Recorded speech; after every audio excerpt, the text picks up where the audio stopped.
inside the mind of Ted Bundy. Can you imagine this? A man who could charm his way into anyone's life, leaving destruction in his wake. He was intelligent, good-looking, and disarmingly polite, qualities that made him the perfect predator. In the late 1970s, he became one of America's most feared serial killers, responsible for at least 30 murders across multiple states. But here's the twist: he wasn't just some random stranger lurking in the shadows. No, he was someone you might have invited into your home, someone you trusted without hesitation. Ladies and gentlemen, this is not just any story, it's inside the mind of Ted Bundy. Before I dive in, tell me, where are you watching from and what time is it there for you? I love knowing who's out there with me and where in the world you're tuning in from. Whether you're starting your day, winding down at night, or somewhere in between, I want to know what your moment looks like. It's also a great way for me to get to know you better and maybe even shape future content around your schedules. So go ahead, drop a comment below and let me know where you are today. I'm all ears.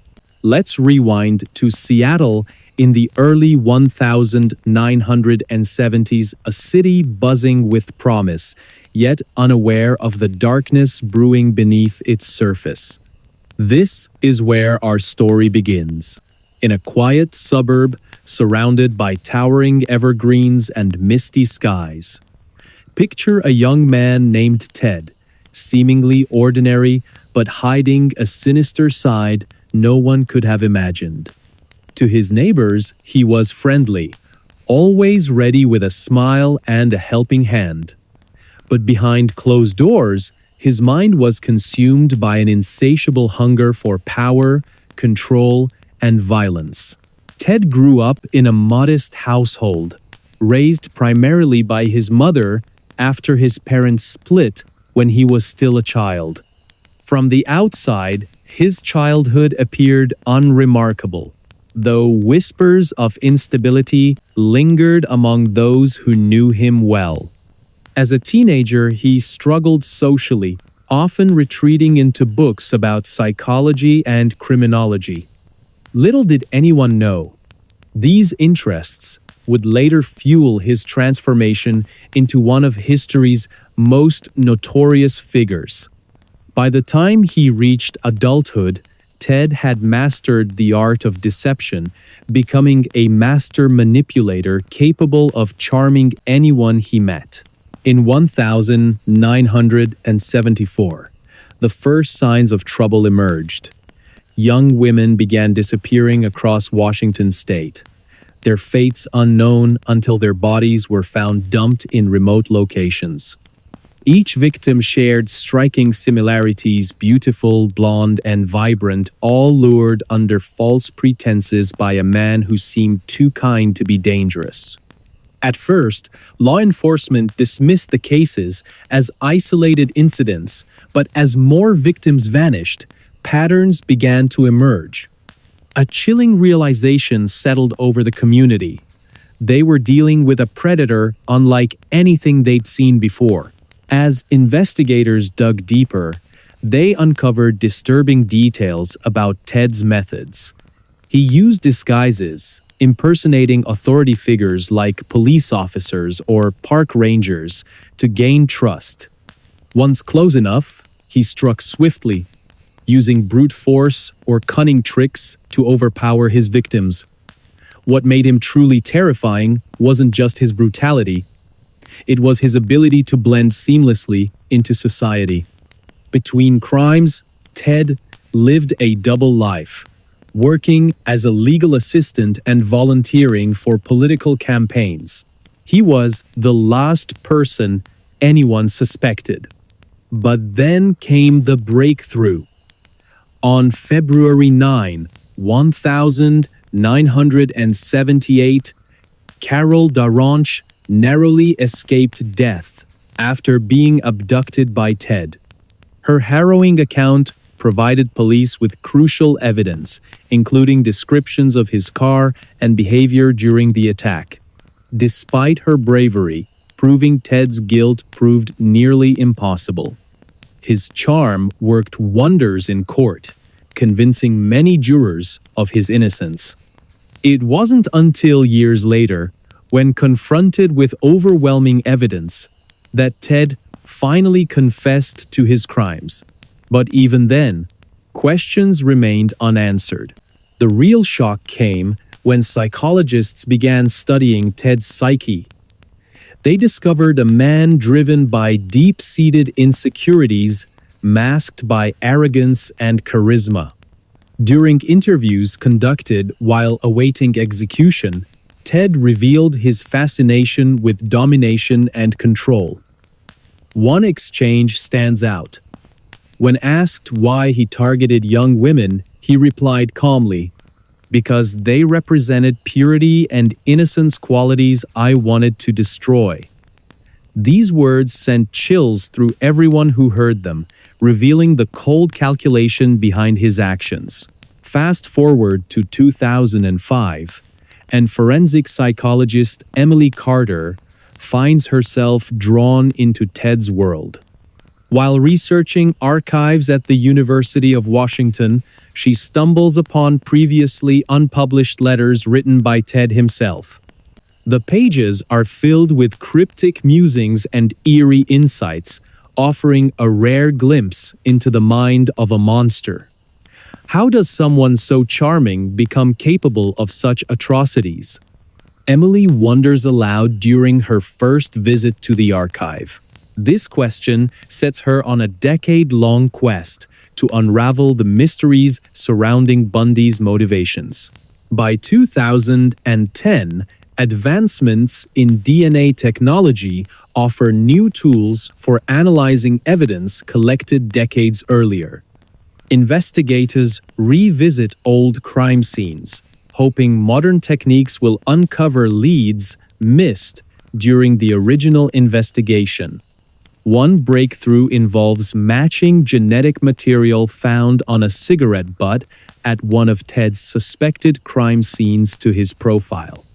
This discovery reignites interest in long-dormant cases across multiple states, prompting law enforcement agencies to share information freely for the first time. Could there be even more victims than originally thought?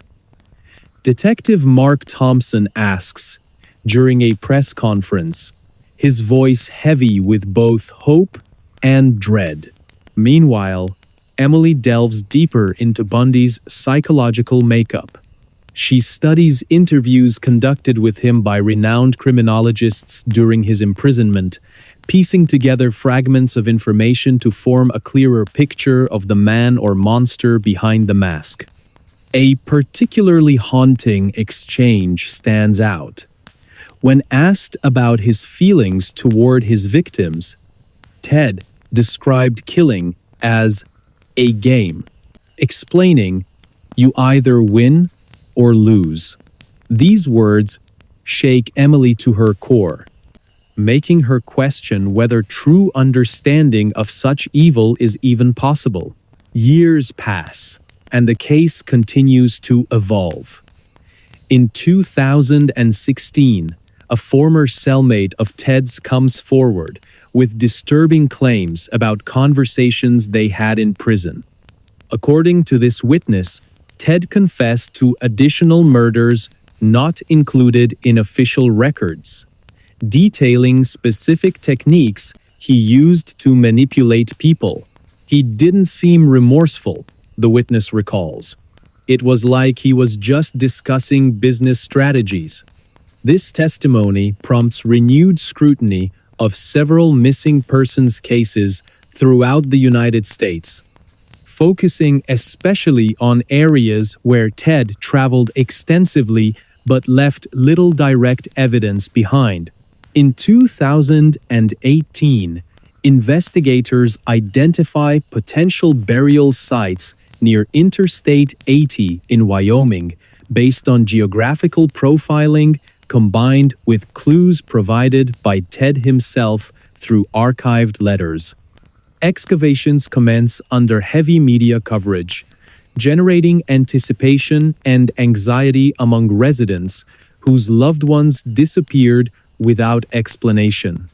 By 2020, significant progress has been made in identifying previously unknown victims.